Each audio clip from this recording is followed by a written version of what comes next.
the same thing today.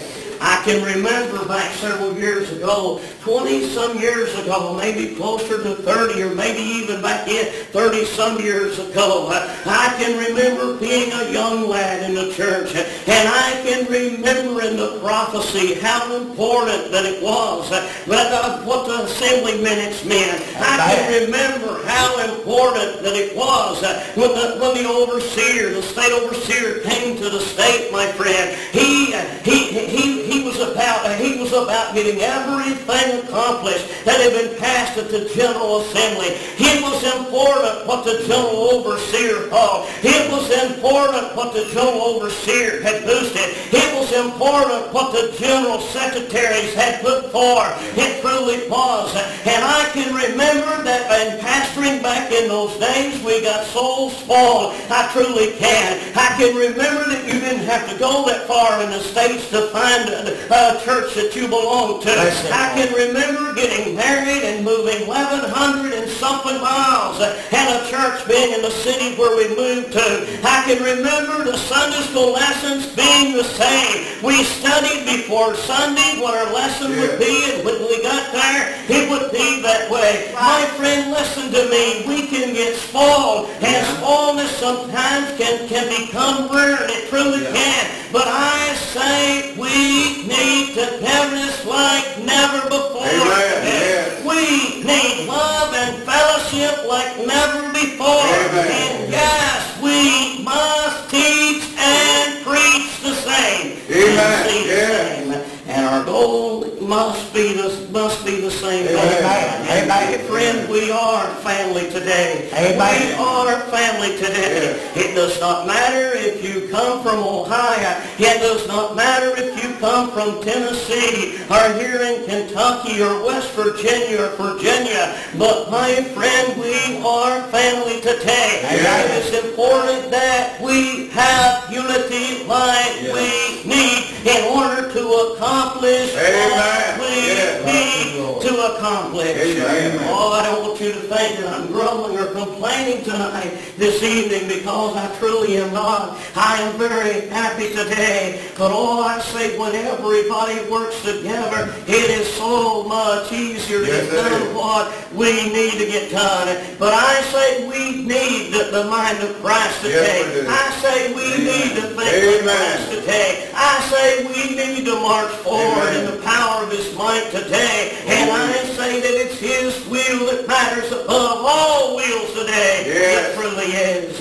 Oh, yes, it truly is. And why is it so important that we be together? In 2 Corinthians chapter 6, 2 Corinthians chapter 6, oh, church, I'm here to tell you today, it is a must that we be together in mind, in spirit, and will, and in everything that God would have us to do today. Here in 2 Corinthians chapter 6, starting with verse 14, it said, "Be ye not unequally yoked together with unbelievers, for what fellowship hath righteousness with unrighteousness, and what communion hath light with darkness, and what concord hath Christ with Bel, or what part hath he that believeth with an infidel? And what agreement hath the temple of God with idols? For ye are the temple of the living God. As God hath said, I will dwell in them and walk in them, and I will be their God, and they shall be my people." Therefore, it is a must that we be together in spirit, in mind, and in will. And if we're willing to be led by Him and willing to obey Him, church, He is willing to call us His people. Oh, what a must it is. God's people, my friend, is a peculiar treasure. It truly is. It's found in Exodus chapter 19 and verse 5. God's people are a people that have been chosen by Jehovah, found in Deuteronomy 14 and 2. God's people are exalted above all nations today, found in Deuteronomy 26 and 19, Psalms 29 and 11, 1 Samuel 12 and 22.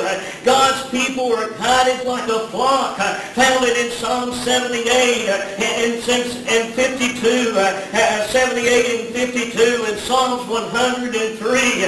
My friend, God's God's people has a law written upon their hearts, found in Hebrews 8 and 10, 1 Peter 2 and 9, Revelations 21 and 3. But God's people is a people that will walk right, that will live right, and that will obey the Spirit when the Spirit calls upon them to obey. I say it is a must today that we be in one accord. On the day of Pentecost, the Bible said that they were in one accord. In other words, they were in total agreement of what they were about to receive. My friend, when we get in total agreement, things begin to happen. It truly does.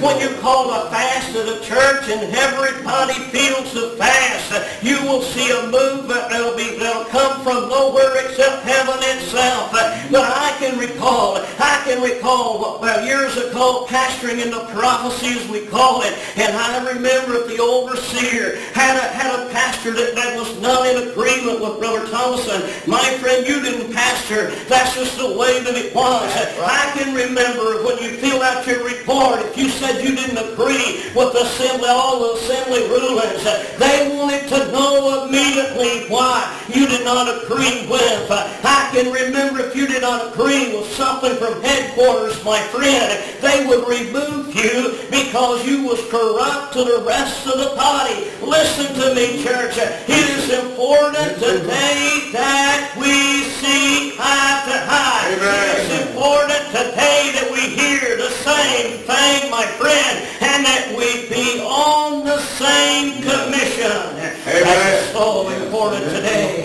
You take in the desert where there be a stream there that could be beautiful. There could be a pond there, my friend. But if the stream has been polluted, you would be as well off without that stream or better off without it. Because if you have a stream, let's say for instance that it's supplying water to a valley or whatever, if it becomes poison or becomes corrupt, everything that partakes of that stream will be affected by it. Listen to me. I say I can remember when there was a day, if you didn't agree, they removed you. If they didn't have someone for that position, it went void. It truly did until they found someone, because it was better to have a position that be void than it was to have someone there that was spreading poison. Listen to me. I'm not sure exactly where I'm going, but I'm saying we must be in agreement. If the general overseer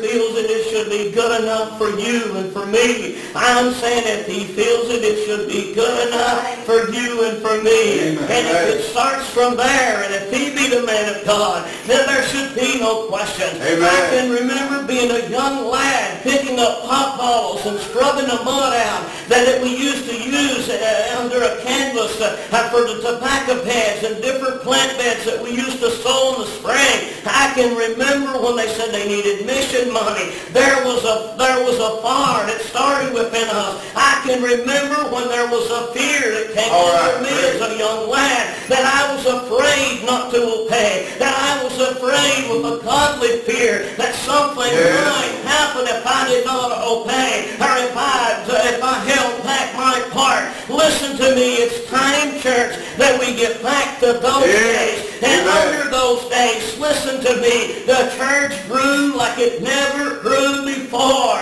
We must be in total submission to the General Assembly and total submission to our leaders that lead there, that set above us and over us, if we want to accomplish what God would have us to accomplish. That's what we have to do. I'm not saying that we're not in agreement, but I'm telling you, I can remember when things went great. They truly did. I can remember when the overseer, if you didn't agree with what Brother Thomason said, he wanted to know why. I worked under overseers that was that way. And my friend, and I lived in Kentucky, and Kentucky grew and it prospered. It truly did. Listen to me.